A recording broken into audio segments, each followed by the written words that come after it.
Hello everyone, welcome to Southern Wreaths. Today I'm going to continue on with making Christmas wreaths. So if you like Christmas wreaths, please subscribe to my channel. Today I'm going to make this really adorable tiny Santa hat. These are the supplies I'm going to use to make this wreath. This wreath turns out a lot smaller than the ones with the actual witch hat wreath form. Alright, I'm going to start by removing everything from this plastic frame. Most of the stuff just peels off the front, and then the rest we're going to unwind. And I actually saved that string and I add it to the back of the Santa hat so that it can be hung. And it comes apart, really easily. You just kind of have to work it around the little knobs that are sticking out. And you could keep this. I'm actually keeping it. I'm not sure what I'll use it for, but I didn't think there was any sense in wasting it. And it does have 3 different pieces. There's the black, and then whatever colors at the bottom, and then more at the bottom of the actual witch hat. I'm using a combination of scissors and wire cutters to get these off. I had originally tried to wrap it without taking those off, and they were sticking through the mesh. And then I'm just adding the mesh to the top of the hat with a zip tie, and I just put it on the very tip of it. I'm going to wrap it the same way I did the other witch hat. For some reason this mesh was not cooperating like the black mesh did on the other hat. But essentially what you want to do is create like a tube where you kind of trifold the mesh together, and then it kind of creates like a rope in your hand as you're turning. But for some reason this mesh was not cooperating, so I do have to stop several times to get it to wrap around properly. But you're just going to wrap the entire witch hat. I think I used 1.5 rolls.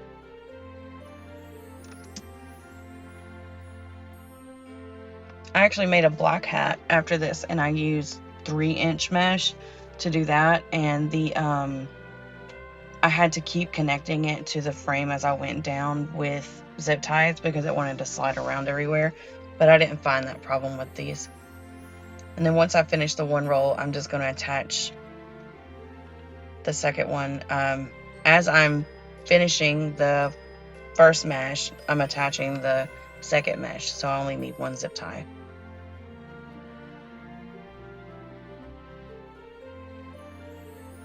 I had it backwards, so I'm just going to turn it around.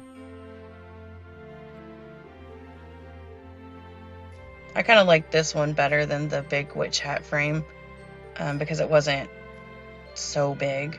With the witch frame, it was huge. Like I couldn't even offer shipping for it because it was so big.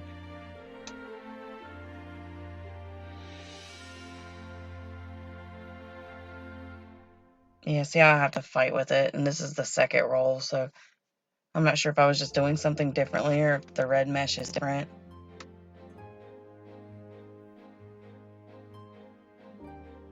But you just want to keep wrapping it around until you get to the end.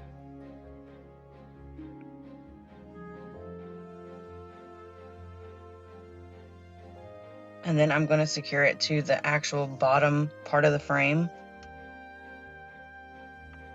And that way it can't slide up.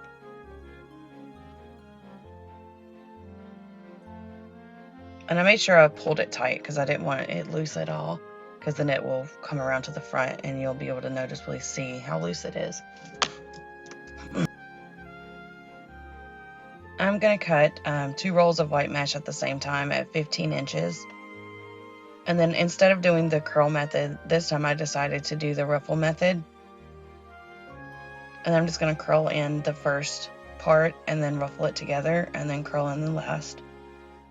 I'm putting 2 ruffles per bundle, so I'm just going to use my bow dabber to hold it.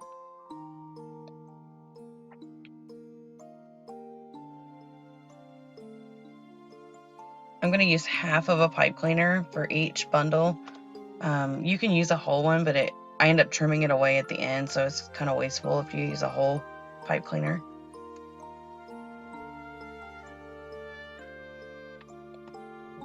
Right now I've got my 2 bundles, and I'm just going to wrap the pipe cleaner around, and then I'm going to twist it tightly, and I kind of pull up on the mesh so that it kind of puffs out. And I twist about 3 or 4 times. Right, I'll show you how I did that one more time. I like to put something heavy at the end, and then I'll curl under the first part, ruffle it together, curl under the last. And I'm going to do the same thing to this one. And you could do the curl method instead of ruffles. I just wanted to do something different, and I thought these looked so cute at the bottom.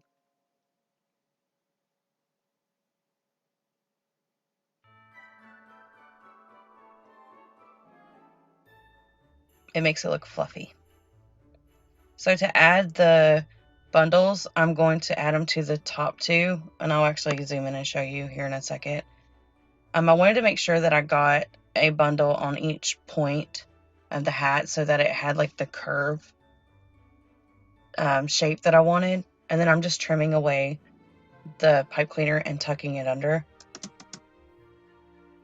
I went ahead and made bundles out of the 2 rolls of mesh, and I ended up not needing any more than that. But I didn't fill up the entire bottom, and I'll show you that in a minute too. And I did want them close together, so I'm pushing them as close as I can get them in there. I wanted it really full. I didn't want you to be able to see through it at all. And be careful when you're cutting and pushing it under, because the pipe cleaner gets really sharp. Now I've zoomed in here to show you that these are the 2 bars that I'm using all the way around the hat brim. I'm not using any of the lower ones. And then when I was done, I liked how full it was. So I'm actually cutting away the part that I don't need. I only cut it because I was worried that you might be able to see it through the mesh if it was hanging. You might not necessarily have to remove it. And you could also just add more mesh to it. But I really liked it exactly the way it is right here. I thought it was the perfect amount of white at the bottom.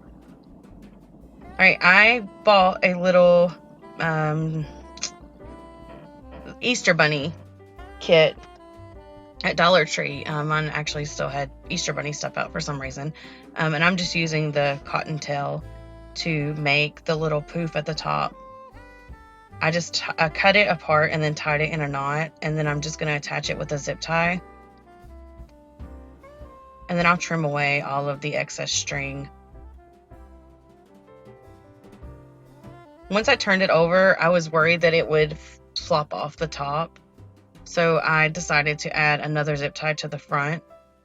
So after I got it fed through the mesh, I'm just going to tuck it underneath so that I can wrap it around the string holding the little ball on. I just thought this was so cute. It looked just like the top of a Santa hat. And you could probably get a Dollar Tree Santa hat and just cut the top off of it too. But I thought this was a little bit larger than the actual Santa hats, so it went well with this wreath. Now I'm trying to feed the string through, and it took me a really long time to do that. I only showed you the end where I actually got it through, but I just stuck the scissors through to make a larger hole and then fed the string through the back. You could also use a pipe cleaner or anything else that you could think of. And then I just tied it in a triple knot. And that's it. That's how I made my Santa Claus hat wreath. If you have any questions, please leave them in the comments below, or you can always email me at craftingwithlee@yahoo.com. Thank you so much for watching, and if y'all like Christmas videos, I have a lot more coming. So if you want to see more, just please like, share, and subscribe. Thank you.